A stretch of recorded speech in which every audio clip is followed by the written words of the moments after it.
Hey everybody, welcome back.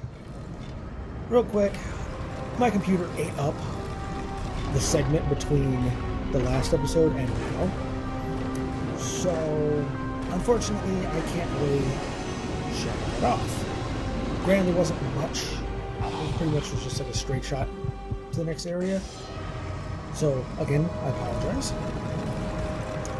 But in the meantime, let us continue with a little bit of Greek mythology.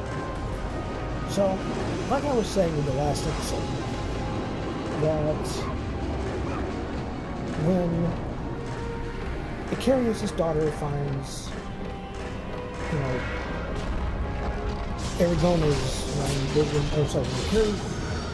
when Dionysius' daughter Aragone finds his body, she gets so distraught that she ends up killing herself. What more modern Greeks did was on the third day of the Anthesteria, girls would swing, play on swings that were hanging from trees in some sort of like a recollection, kind of remembrance of what she did because of what happened to her father, who was basically just drunk. And it's, it's a recollection of her suicide, and it's also, to help introduce this year's new wine. So it's a little dark, I'm not gonna lie. It's a little weird to yay, we're swinging on a swing, remember that she died, and we get new wine! Okay. And then, on the last day, it's a 3-day event, on the third day, it's called the mixture of grains and honey are boiled into pots. The pots are called Chrytroi, Chrytroi. I'm assuming I'm pronouncing that right. And when this is done, they, mixing all this stuff of honey and grains and oil in the pots, and it's to appease the dead to go back to the underworld. It's like, you've had your fun. The party's winding down. It's, there's a few stragglers here and there. It's time to, hey, you don't have to go home, but you can't stay here. And this is where Hermes comes into play.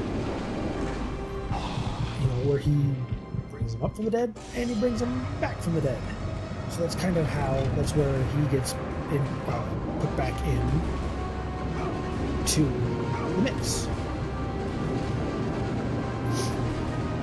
So, some kind of takeaways from this whole thing, from the Anthesteria, it's that it connects fertility and wine, and to the people as well as for the city itself. It kind of brings the city and people more together.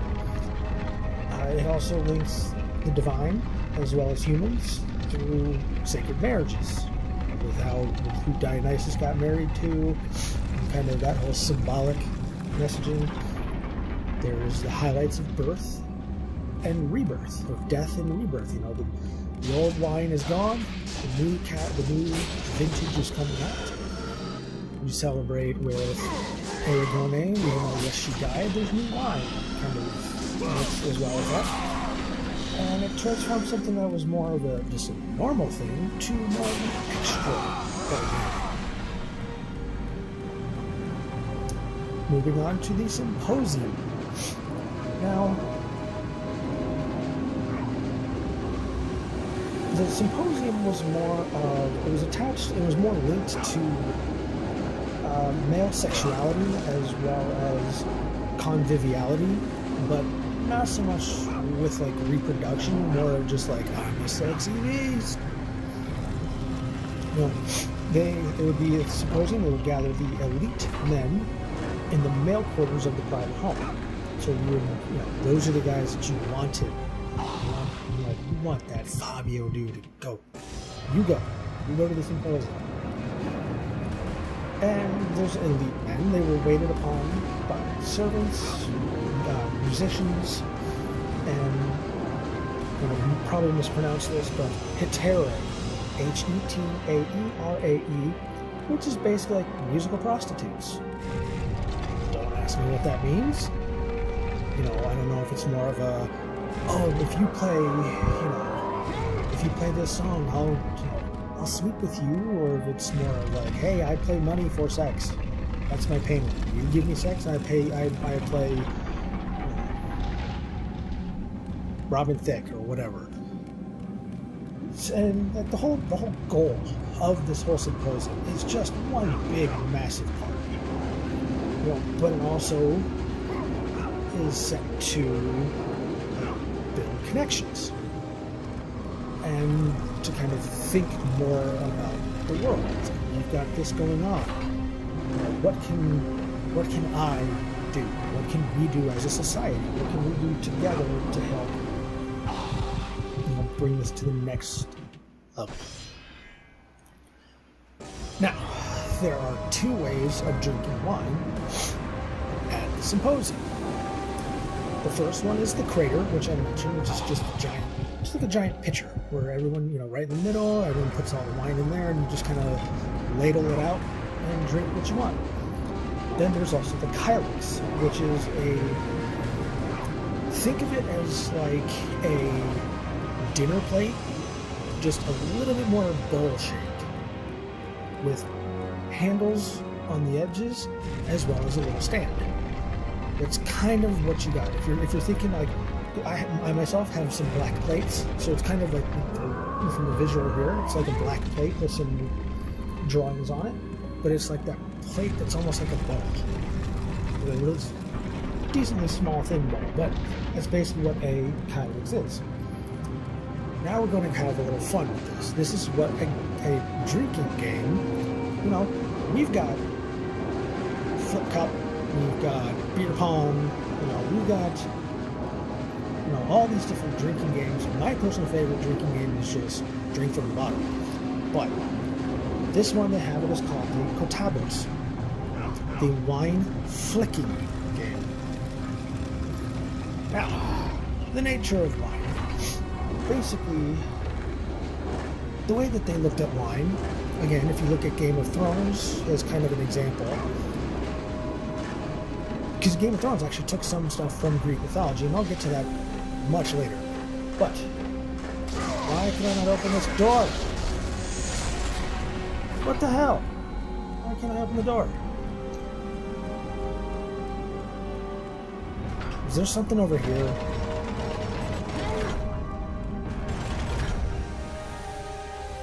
Okay. So anyways, wine, because again, they really didn't have so much of like, whiskey, rum, beer, tequila, or whatever. They pretty much drank wine. So wine itself can turn men into thoughtful, self-reflective people who have deep insights in themselves as well as the world. They become the kind of like, what we must do with the world is this. What we must do with politics is this. We must help the fellow man. However, it can also turn men into like, hey baby, hey girl, hey, you want to have a little fun? Why don't you come home with me? We'll have some fun. It'll be fun. Yeah. Basically, horny perverts. Not really much of a shocker there, but, it's all about limitations. So, I'm gonna go kick back real quick to the Kotabos. Now, obviously, wine back then didn't have the same, like, we've further figured out how to do things like better fermentation, filtering. We have a better process for doing it.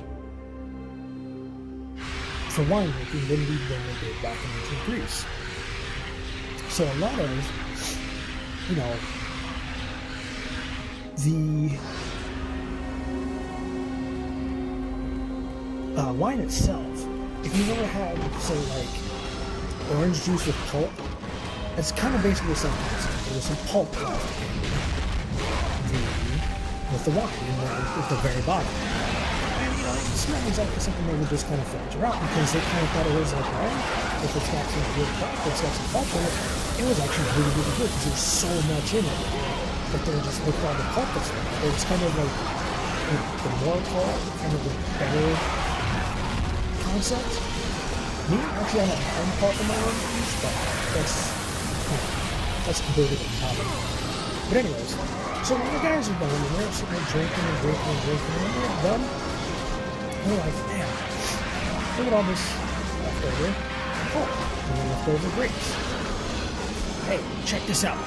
What? And they would fling, they kind of like tossing water from a cup at somebody. They would just toss the pulp at a wall. And it was kind of just like, okay, my aim is for the top. You want to get the highest. You want to get as high as you possibly can. And fling it across the room. And whoever's got the highest wins. It really wasn't much of a like, I win, I'm the greatest guy ever kind of thing. It was more just, like what was it, Billy Madison right in the beginning when they threw the pickles up on the glass. It's basically this kind of that concept where they just flung the pulp, see who got the highest, and that was kind of their, it was kind of a gentleman's bet where it's like, I can flame pulp better than David, I can flame pulp better than Kevin.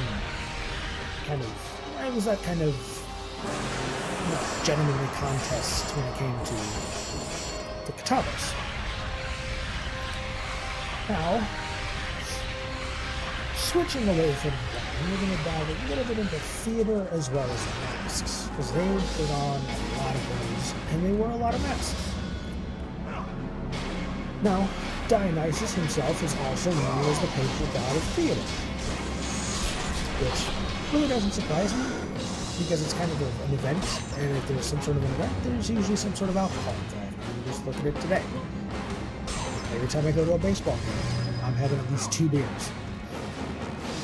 So, he's, like I said, he's the patron god of theater. He's associated with masks, the costumes, dramatic poetry, which can include satyr plays, tragedies, comedies, and there are 3 Athenian plays the 3 Athenian festivals that have plays. There's the Linnea, which is the city festival, the country Dionysia, which is more a rural festival, and the city Dionysia, it's basically the theater in the Dionysia, in Dionysus. So, it's kind of like, you've got your city fair, your county fair, and your state fair. Basically, that's kind of what it comes down to. Now, with the country Dionysus, we're going to start with that one. It begins with parades and processions carrying a giant phallus. So basically, they're carrying a giant dick. It could be made out of wood. It could more likely would be made out of wood, just because the fact that way it's not super, super heavy, and the guys couldn't carry it through town. But that's basically what it is. It's pretty much a giant penis that they kind of carry through town. Just kind of kick off the festival and pay their ode and tribute to Dionysus. And again, like I said, with the city Dionysia, they're more small local festivals, so kind of like a county fair. And they, over time, they ended up becoming a way to show off wealth. So they might decorate the fallow, they might show more respect, they might pour more money into the festival itself to kind of show that, look, our county has money. The county next to us, maybe not so much, but we have money. Our fallow is covered in gold. Or, something like that. And after that parade and processions and everything, they would put on tragedies and comedies as basically that's kind of like, okay, we did the procession, we got the fallow through the town, now it's time to put on some plays. And again, the city Dionysia. The whole thing starts off with a symbolic arrival of the god, of Dionysus, and it's also followed with some sacrifices and some offerings to the god. You know, it's this whole thing. And you know, someone commented in my last video that with all the amount of like festivals that I keep talking about, I was kind of wondering like how they got anything done. Which I would kind of agree, because it does seem like they're just like everything I've talked about is kind of just like party. Like they're just like party animals. Like, that's all they do. They just party, and that's about it. So, in honor of Dionysus, the Eleutherians, or from Eleutheria, people from there, they don't want to worship Dionysus. So, he gave them VD. Like, I'm not gonna lie, some of these gods are very, very petty. You know? They're kind of like, oh, you're not gonna worship me? Okay, well, I'm gonna kill your kids, or I'm going to give you VD. Like, some of these guys are kind of a dick. Literally. And so after these people are like, okay, it burns, and whatever VD is, I don't really know. So, you know, they worship, so they're like, okay, we worship you. We worship you. Please stop with the VD. And he's like, no, screw you. Curse. So he's like, okay, great, now I have a curse on him. So, you know, to kind of try to, like, appease Dionysus again, they decide to carry around a giant phallus. That's just the way that they decide to kind of like, hey, please stop, please don't do this anymore. We're done with this. We don't want to hurt anymore. And so we have another character, another version of Dionysus, known as Dionysius Lysius, or Lysius, which is the releaser. And he is associated with freedom. It allows, you know, freedom of isolation through like ecstatic group frenzies, or kind of just like basically like mosh pit. It's something similar to that. We're just going to yes, I'm free. And he allows freedom through, like, from just norm, from like the normal, I have to act this way, through plays, where now I can play a mask, and, you know, it might be kind of like The Mask, you know, where you got Jim Carrey, where he's the kind of like, I want this girl, but I'm too timid, and then he puts on the mask, and he's like, smoking! That's kind of how, again, very different, but in a similar way, kind of similar to that mask kind of concept of Dionysus. So that's kind of another way that, another version of him when it comes to, also again, comes to plays and things of that nature. Now, if we go back to some of these mystery plays, back with, especially like the mysteries of Demeter, which I talked about earlier.